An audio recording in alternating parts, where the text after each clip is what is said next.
A deadly storm traps Mira on a mountain, and when she wakes, her team is gone. She's alone in a cursed wasteland where ancient ruins whisper her name and glowing seals crack beneath her feet. A cloaked stranger watches her in silence, then vanishes as a masked creature emerges from black smoke. Its face holds 9 mysterious marks, one missing. Every teammate's death has broken a seal, and Mira is the final piece. The demon doesn't chase, it waits, watches. With every step, Mira draws closer to unlocking destruction. She must run, hide, and survive a world where wind is alive and hungry. I wasn't supposed to be there. I joined the mountain survey last minute, taking the place of a girl who'd sprained her ankle. The team was small, just 6 of us, counting the guide, and I thought it'd be a good way to disconnect for a while.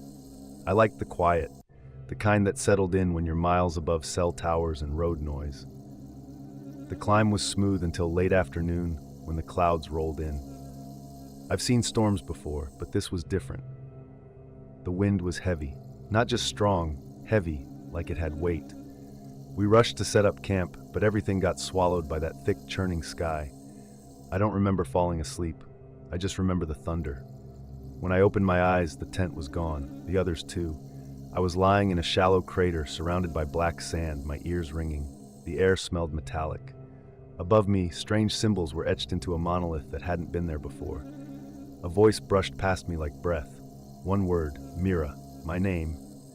At first I thought I was hallucinating from dehydration or shock, but the marks beneath my feet started to glow.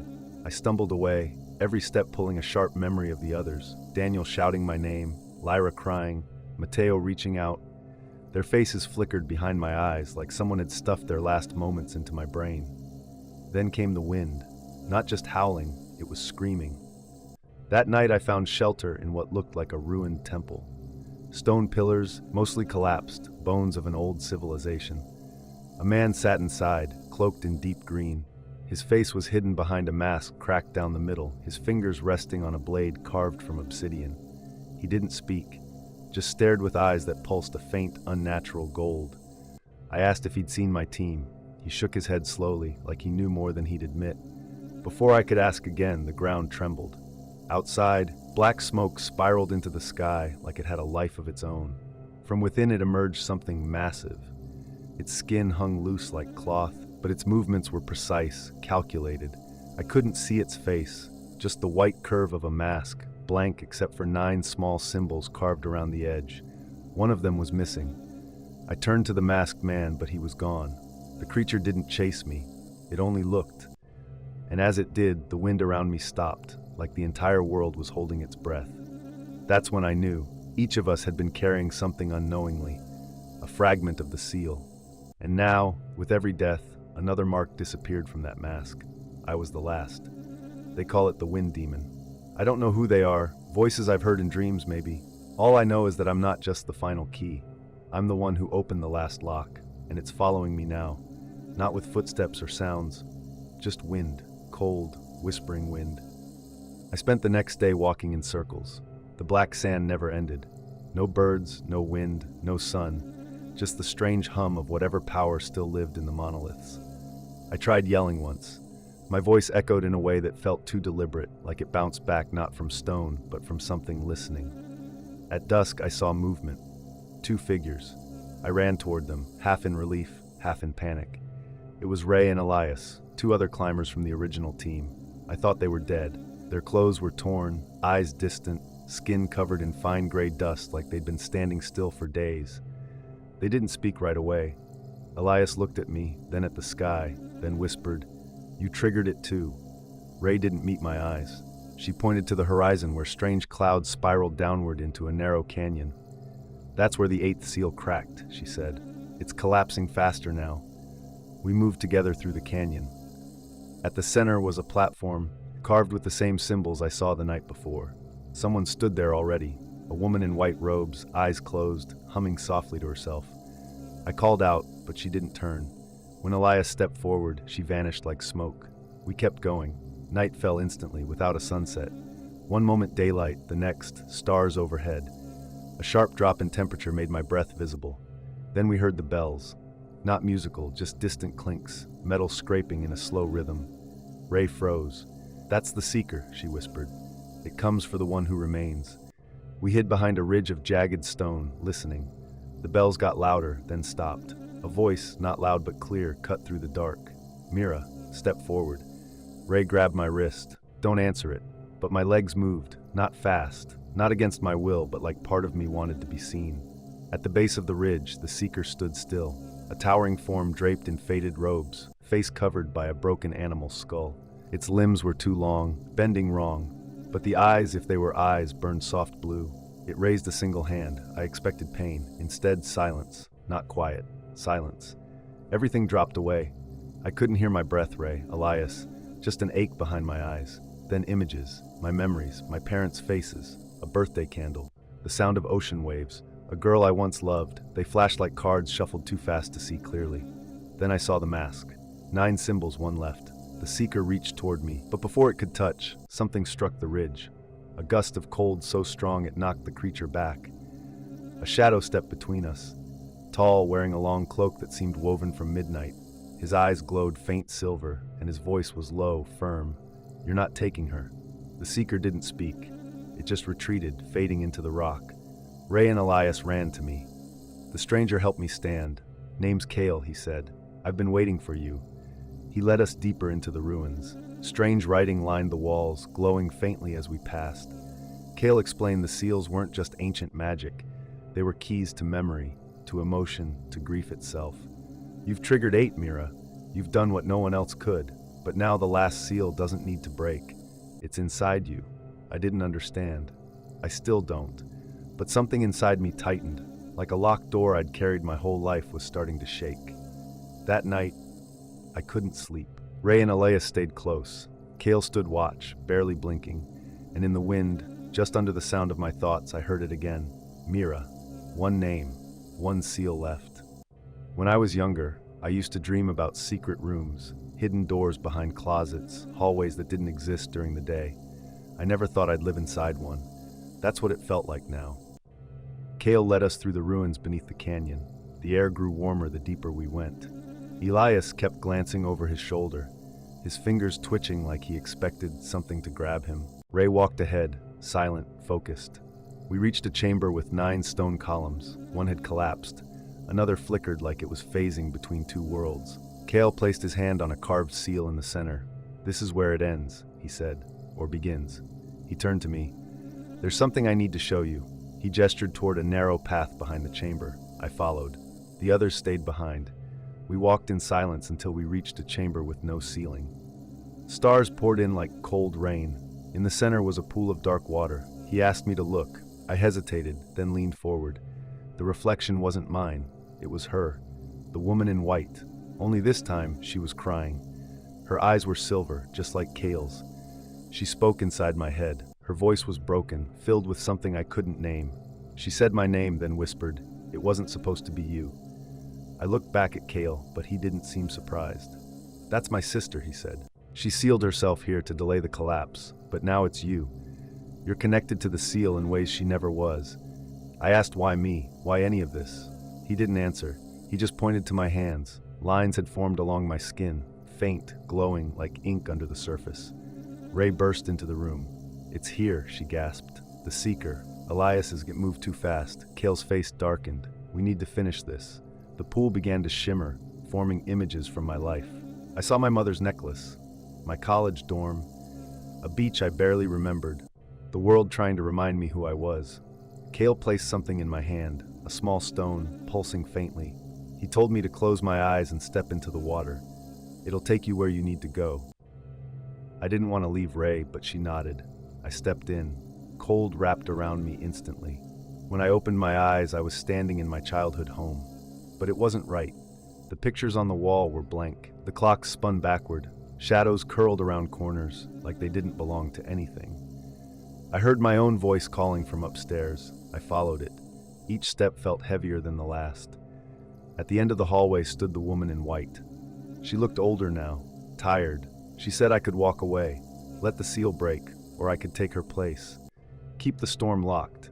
I asked what would happen if I left. She didn't answer, only looked at me with eyes full of rain. I turned back toward the stairs. Then I heard Ray's voice. "You can't leave us." I paused. My body wanted to run. My heart didn't. I stepped toward the woman. She reached for me, slowly, carefully, like she was afraid of hurting me. Our fingers touched, a pulse, light, then darkness. When I opened my eyes again, I was back in the canyon, alone. The wind had stopped. The seals were whole. But Kale, Ray, Elias, all gone. I stood in silence, watching the sky. I wasn't sure what I had done. Saved something, maybe, or delayed it.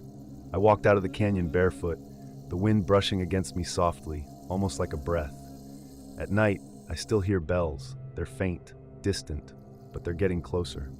Back home, things didn't feel real anymore. I kept waking up before the sun, heart pounding like I'd just escaped something. My apartment looked the same, but I didn't trust it. My books were always slightly off-center. My hallway felt longer. I thought I was just paranoid. I took a few days off work and stayed with my cousin Jules in Santa Rosa. She's a nurse, practical and grounded.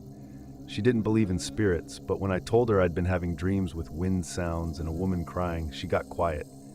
Then she mentioned something odd. The night before I arrived, she saw a figure outside her window. It wasn't moving, just standing in the tree line. White robe, long dark hair. She thought it was her imagination, but now she wasn't sure. She asked if I'd seen her before. I didn't answer. Later that night, while Jules slept, I stepped outside. The wind had picked up, but only in the trees. The street was calm. I walked toward the field behind her house and saw the woman in white again. She stood perfectly still, but her shadow stretched toward me. She lifted her hand, not a wave, more like a signal. The moment I stepped forward, I was no longer in the field. It looked like the canyon again, but frozen in time. The stars didn't move. The air was thick like glass, and Kale was waiting. He stood beside a structure I hadn't seen before, a circle of stones with symbols I didn't recognize. His face looked older, weathered. He said I wasn't done. That sealing the storm had only paused the unraveling. There was one more thread, and it was buried in the past. I asked how I was supposed to reach it. He touched the stones. They lit up one by one, each playing a sound like wind through bones. He said the ninth seal wasn't made to trap power. It was made to remember. Only one person had ever seen the origin. Her name was Elzrin. She lived hundreds of years ago in the same valley where I'd first vanished. The woman in white was a fragment of her, a memory kept alive through the seal itself. I had to find the place where her life ended. When I opened my eyes, I was standing in the ruins of an old village. Jules was beside me, confused but calm. I don't know how she got pulled in, but she didn't let go of my hand. A mist covered everything. We explored silently. The village was long abandoned, but small signs remained. A child's toy half buried in ash, doors without hinges, names etched into the walls. One said Elzrin. I touched the carving. The wind stopped. From the mist, a figure emerged. A girl, maybe 15, black hair, pale eyes. She looked at me, then at Jules, and asked a single question. Are you the one who remembers? I didn't know what to say. She turned and walked away slowly. We followed. She led us into a cellar beneath the village. At the center was a wooden chair, untouched by time. Symbols were carved into the ground, different from the canyon ones. More fluid, more human. She pointed at the chair. Sit, she said, then disappeared.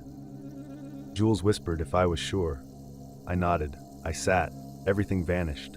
This time it wasn't a dream. I was inside Elzrin's memories. Her voice guided me through them. Her village feared the wind spirit and sacrificed their memories to keep it asleep. When she refused to forget, the seal formed inside her. She wandered for years, holding pieces of everyone else's lives. She never told anyone, just faded into story, until I came. Someone who could see, someone who hadn't yet forgotten. When I returned to myself, I was alone in the cellar.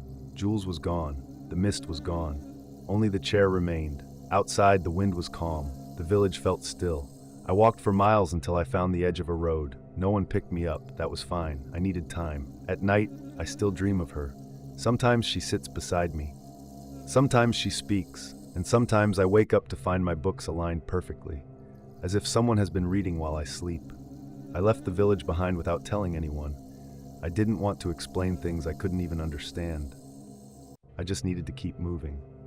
My phone hadn't worked since the canyon. I didn't recognize the road I walked, and no cars passed. After hours, I saw a sign half buried in weeds. It pointed toward a small town called Velridge. I'd never heard of it, but I was hungry, tired, and it was the only direction that felt real. The town was quiet. Neat houses, trimmed hedges, not a single person outside. A diner sat at the corner, lights on, door open. I stepped inside. A woman behind the counter looked up and smiled. Her name tag said May. She poured coffee before I even asked. "You look like you've been walking a long time," she said. I nodded, still unsure if this was a dream. Then another voice spoke. "Haven't seen a sealed in decades." I turned. A man sat in the corner booth, face shadowed by his hat. His name was Ellis. I didn't know how he knew who I was. He didn't explain, just said he could feel it. I asked him what he meant. He said Velridge was a place between. Between what, I asked? Between memory and forgetting.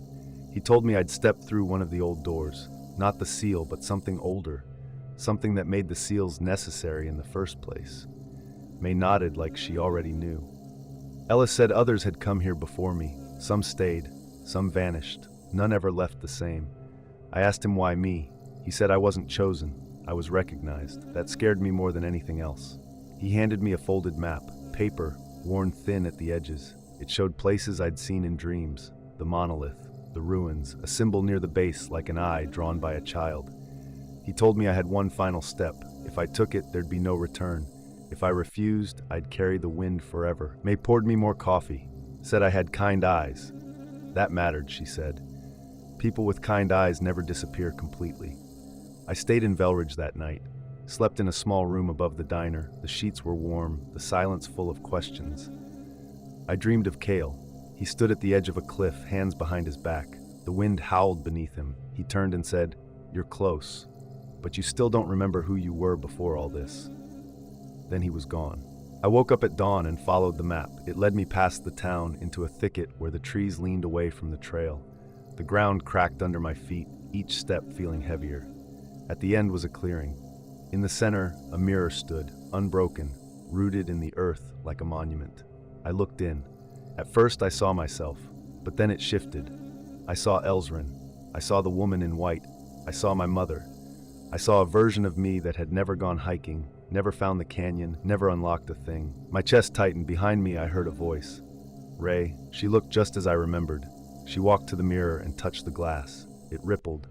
She turned to me and said, "You can choose now. Return to yourself, or step through and stay with the memory."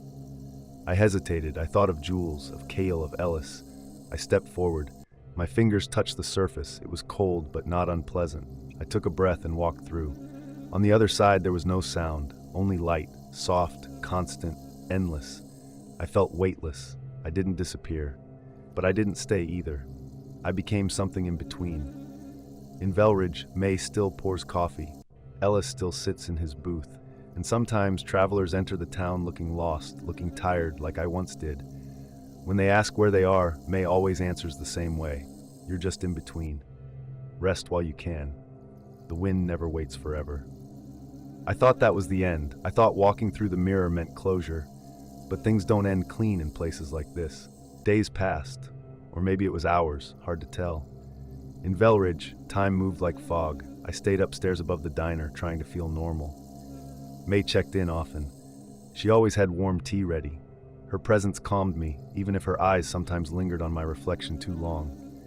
One evening a traveler arrived, young, early 20s, thin frame, eyes full of questions.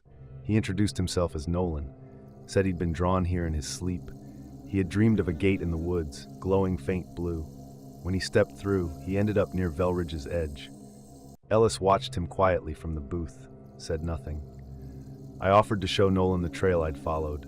He accepted without hesitation. We walked together past the diner, down the worn path into the thicket. Nolan asked questions I couldn't answer.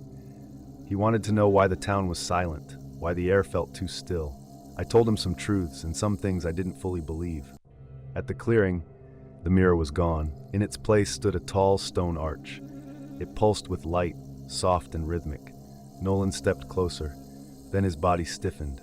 He turned to me and said a name I didn't recognize. Elian. His voice changed when he said it. It was deeper, hollow. He blinked rapidly, like he didn't know what just happened. I called his name again. This time he didn't answer. Instead, he reached out and touched the arch. The light surged. I tried to pull him back, but my hands passed through him. He looked at me one last time, with calm recognition. Then he vanished. The light faded, and the arch turned dark. I was alone again. I ran back to the diner. May saw my face and didn't ask what happened. She only handed me tea and said softly, "That door only opens once." Later that night, I couldn't sleep. I stepped outside, hoping to clear my mind. Across the street, I saw Ray again. She looked younger now, like time had reversed her edges. She beckoned me with a nod. We walked together without speaking, through empty streets and beyond the town's edge. She stopped at a garden that hadn't been there before. Everything bloomed white. She sat beside a stone bench and asked me what I saw when I looked at the sky. I said stars. She said she saw names. Every person who crossed through the seal left a mark. Then she asked if I remembered my real name. I hesitated. I wasn't sure anymore. Mira had been mine, but only since the mountain. Before that, I felt blurry. She said the seals didn't just bind demons, they bound memory, self, time. Every fragment of power cost a piece of who we were. "You're not losing yourself," she said. "You're becoming all of them." Then she faded like smoke. I sat there alone for a while, staring at the sky, waiting for names to appear. They didn't, but the silence felt familiar, a kind of peace hidden beneath the unknown. Back in town, May left a journal on my bed. Its pages were blank except for the first. It read, "You are now the keeper of this place. Some stay lost, some return. You guide the difference." I still walk the edges of Velridge, watching for new travelers. I don't speak unless they ask. Most don't. They just feel something shift and keep walking. But when they pause, when they look back with those uncertain eyes, I know they're ready to hear what I once did. And I always begin the same way. You're not late. You're not early. You're just in between, like the rest of us. It rained for the first time since I came to Velridge, a soft drizzle that felt more like memory than water. I stood under the awning of the diner, watching it blur the edges of the street. May leaned against the doorframe beside me. She didn't speak. She rarely did unless she had to. Ellis had been gone for 2 days. No one knew where he went. One morning, his booth was empty and the mug still warm. I asked May if people leave often. She said they leave when they're ready or when they remember too much. I asked what that meant. She just blinked slowly. That night, another traveler showed up. Her name was Camille. She was older than most who arrived, probably mid-30s, calm but tired. She said she used to live in a town near the cliffs, but no one remembered it anymore. She wandered for weeks until the trees parted and Velridge appeared. Camille carried a small music box. It was cracked, but still played when she turned the key. A soft, clinking melody. She said it used to belong to her brother. I asked where he was. She didn't answer. I offered her my old room upstairs. She accepted without hesitation. Later, I heard the melody playing on its own. It drifted down the stairs like something alive. I climbed up slowly, but when I reached the hallway, it stopped. Camille sat at the edge of the bed, holding the box with both hands. I waited, but she didn't look up. I returned to my own room and stared at the ceiling. I tried to sleep, but kept hearing whispers, not voices exactly, just soft impressions, breaths through wood. Around 3 a.m. I sat up and saw someone standing at the foot of my bed. Cale. He didn't look like I remembered. His face was clearer now, less shadowed. He told me there was still a path to follow, that not everyone was meant to stay in Velridge. Some of us were meant to carry the door elsewhere. I asked where. He said nowhere I'd been. He placed a small stone on my desk. It pulsed softly. He said, "When it stops, I'll know where to go." Then he vanished. I stared at that stone for hours. In the morning, Camille was gone, her bed untouched. Only the music box remained, but now it played a different tune. May wasn't surprised. She said Camille had remembered enough. I asked if remembering was a kind of escape. May looked out the window. Sometimes. Sometimes it's the trap. Days passed. The stone dimmed. I began to dream again, this time of oceans, islands made of glass. I saw myself standing on a shore I didn't recognize, holding the same stone, watching a line of figures walk into the sea. One turned back. It was Ray. She smiled softly, then disappeared beneath the waves. When I woke, the stone had stopped pulsing. May handed me a map with no markings. She told me to follow where it stays blank the longest. I packed what little I had and stood in the doorway. The rain had stopped. The streets were clean, too clean. I asked if she would be here when I returned. She said nothing, just nodded once. I walked, past the edge of town, past the arch where Nolan vanished. The road turned into dirt. then into nothing. And I kept walking, each step lighter than the one before. I don't know where I'm going yet, but somewhere out there the wind still remembers, and that's enough to keep moving.